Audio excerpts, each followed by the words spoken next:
Hello everyone, welcome to M for teaching. हाजिर हूँ आप सभी के सामने एक न्यू सीरीज के साथ। तो भाई न्यू सीरीज में लेकर आ चुकी हूँ और यहाँ पर हम इस सीरीज में कवर करेंगे एनसीईआरटी के 6 to 12th क्लास के हिंदी सब्जेक्ट को, जिसमें ऑल चैप्टर्स एंड पोएम्स और जो भी चैप्टर्स रहेंगे हम सभी को डीपली डिस्कस करेंगे, एक्सप्लेन करेंगे और साथ के साथ शब्दार्थ हैं या इंपॉर्टेंट क्वेश्चंस है वो भी मैं आप लोगों को यहाँ पर कंटिन्यू बताती रहूंगी। ठीक है, बस आप लोगों को ये सीरीज को कंटिन्यू रखने के लिए like it, share and subscribe जरूर करना है और कमेंट में बताना है कि भाई कंटिन्यू रखिए मैम इस क्लास को प्लीज।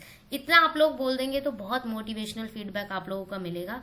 तो आज से मैं स्टार्ट कर रही हूँ एनसीईआरटी बुक क्लास 6 का चैप्टर, और ये कौन सी बुक से है? ये मल्हार बुक से है। और बुक का कवर पेज आप लोग देख सकते हैं और ये बहुत सारे स्कूल्स में ये बुक चल रही है, उसी हिसाब से हम कंटिन्यू करते हुए चलेंगे। तो चैप्टर 1 हम आज डिस्कस करने वाले हैं। चैप्टर 1 है हमारा मातृभूमि और ये एक कविता है और जिसे लिखा है सोहन लाल द्विवेदी जी ने। ठीक है, सोहन लाल द्विवेदी जी का जन्म 1906 में हुआ था, उत्तर प्रदेश में हुआ था, यूपी में हुआ था। ठीक है, इस बात को भी याद रखेंगे क्योंकि एक्स्ट्रा में ये पूछा जा सकता है। अगर आप आगे किसी भी अदर एग्जाम की प्रिपरेशन करोगे तो वहां पर कवियों के बारे में बहुत सारी जानकारियां आप लोगों को होनी चाहिए। और इन्होंने अपनी कविताओं में सबसे ज्यादा जो बयां किया है वो देश प्रेम और समाज सेवा को बयां किया है। देशभक्ति से रिलेटेड इन्होंने बहुत सारी जो कविताएं हैं वो लेकर आए हैं और बहुत ही सरल शब्दों में बहुत ही सुंदर तरीके से इन्होंने पेश किया है अपनी कविताओं को। तो उनमें से इनकी एक कविता है मातृभूमि, और बहुत ही सुंदर तरीके से इन्होंने इतने ज्यादा टफ वर्ड भी यूज नहीं किए हैं। कोई भी बच्चा होगा, कोई भी स्टूडेंट होगा, इजीली इस चैप्टर को समझ जाएगा। तो स्टार्ट करेंगे। ऊंचा खड़ा हिमालय आकाश चूमता है, नीचे चरण तले झुक नित सिंधु झूमता है। तो इस पैराग्राफ में इन्होंने क्या कहा है? कवि ने प्राकृतिक सौंदर्य का वर्णन किया है। जो हमारे भारत में, जो हमारे इंडिया में प्राकृतिक चीजें हैं उनका वर्णन किया जा रहा है इस कविता के माध्यम से, कि हमारा जो देश है, हमारा जो भारत देश है, उसमें कौन कौन सी जो पवित्रताएं हैं या पवित्र चीजें हैं या प्राकृतिक चीजें हैं, वो किस तरीके से हमारे मन को मंत्रमुग्ध कर रही हैं और वो हमें कितना एक तरीके से सोने जैसी चीजें लगती हैं। तो पहला पैराग्राफ उसके हिसाब से इन्होंने कहा है, ऊंचा खड़ा हिमालय आकाश चूमता है, मतलब उत्तर दिशा में जो हिमालय पर्वत है वो आकाश को छूता है। ठीक है, तो ये गर्व की बात है, ये एक बहुत ही ज्यादा प्राउड मोमेंट है। हमारे देश में विश्व का सबसे ऊंचा पर्वत है जो आकाश को चूमता है। नीचे चरण तल झुक नित सिंधु झूमता है, मतलब कि हिंद महासागर की बात की जा रही है कि दक्षिण दिशा में जो हिंद महासागर है वो भारत माता के चरणों को मतलब कि छूता है, चरणों को चूमता है। ठीक है, और अपने आप में कहीं ना कहीं झूमता है। झूमता मतलब अपने आप में कहीं ना कहीं वो इतराता है, उसे खुद अपने आप के ऊपर गर्व होता है कि मैं भारत माता के चरणों में बह रहा हूं। ठीक है, सेकंड पैराग्राफ है, गंगा यमुना त्रिवेणी नदियां लहर रही है, जगमग छटा निराली पग पग ठहर रही है। तो छटा का मतलब क्या होता है? छटा मतलब होता है सुंदर दृश्य। ठीक है, और गंगा यमुना त्रिवेणी, गंगा यमुना और सरस्वती, ये तीनों की तीनों जो नदियों का संगम है हमारे इस पवित्र जो नदियां हैं, इन तीनों का संगम हमारे ही देश में पाया जाता है। और भी बहुत सारी नदियां हैं, उन सभी का जो एक पवित्रता है वो हमारे ही देश में नजर आती है। और ये अद्भुत सौंदर्य चारों ओर कहीं ना कहीं एक बहुत ही अपने आप में गर्व वाली बात है कि हमारा देश ऐसा है जहां पर ये पवित्र नदियां बहती हैं और ये सुंदर नजारा देखते ही नहीं हटता। मतलब कोई भी अगर देखता रहे इनको तो देखता ही रहेगा, वो उसका जो मन है वो एक तरीके से मंत्रमुग्ध हो जाता है, वो एक तरीके से मैस्मराइज्ड हो जाता है कि वो बिल्कुल ही खो जाता है कि भाई हमारे देश में ये सारी चीजें, ये सारी नदियां बह रही हैं और ये नजारा एक तरीके से बहुत ही अद्भुत और बहुत ही सुंदर है। देन है हमारे सामने, वह पुण्य भूमि मेरी, वह स्वर्ण भूमि मेरी, वह जन्मभूमि मेरी, वह मातृभूमि मेरी। तो यहाँ पर इस पैराग्राफ में कवि अपने आप के ऊपर एक गर्व महसूस कर रहे हैं कि यही पुण्य भूमि मेरी है, ये स्वर्ण भूमि मेरी है, सोने जैसी भूमि है मेरी, यह जन्मभूमि, यहाँ पर मेरा जन्म हुआ है इसलिए मेरी जन्मभूमि है और यही मेरी मातृभूमि है। ठीक है, देन है, झरने अनेक झरते जिसकी पहाड़ियों में, चिड़िया चहक रही हैं हो मस्त झाड़ियों में। तो देखिए इस वाले पैराग्राफ में कवि कह रहे हैं कि कल कल बहते झरने जो पहाड़ों में से निकल रहे हैं और कल कल करते बह रहे हैं, बहुत सारे मतलब कि झरने हैं, अलग अलग झरनों के अलग अलग स्टेट्स में, हर राज्य में कहीं ना कहीं आपको बहुत सारे झरने मिल जाएंगे।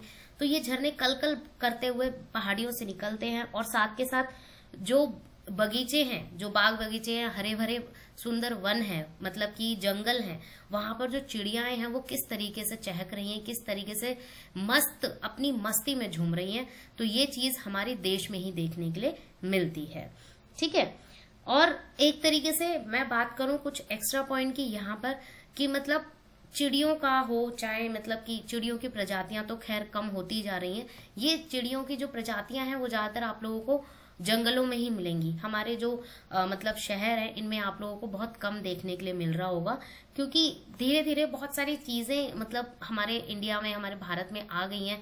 तो चिड़िया हो चाहे कोई भी बर्ड हो चाहे कोई भी एनिमल हो, तो बहुत सारी चीजें कम होती जा रही हैं। बट ये सब चीजें आप लोगों को कहाँ देखने के लिए मिलेंगी?